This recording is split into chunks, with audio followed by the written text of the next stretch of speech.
มีเยอะมาเบิ้งเด้อเกือบมีจับหมาบุกไปครับเนาะ1 2 3 4 5 6 7ตัวนี้เป็นผมใหญ่เลยนะเดี๋ยวแม่ค้าจะขึ้นหูให้เด้อเอานี่จะตัวมันลาบแต่ยังลาบตัวนี้เด้อตัวกระโปรงแจกข้างเด้อตัวนี้เด้อเห็นปะต้องงามต่อด้วยตัวนี้เนาะแจกมาตัวนี้กระโปรงแจกข้างเนาะมาต่อตัวนี้มานี้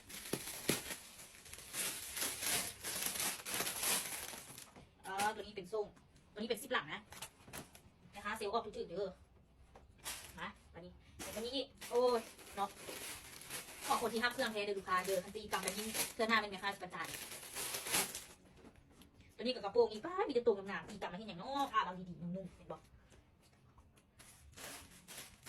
ตัวนี้อีกอันนึงเนาะ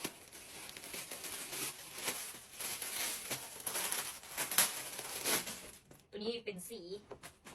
กาแฟตัวนี้เป็นซิปหลังเด้อเซลล์ออกตึ๊กๆจะทำไมค้าขึ้นราคาให้บอกนี่ได้ผืนงามๆเนาะไปทานตัวนี้ก่อน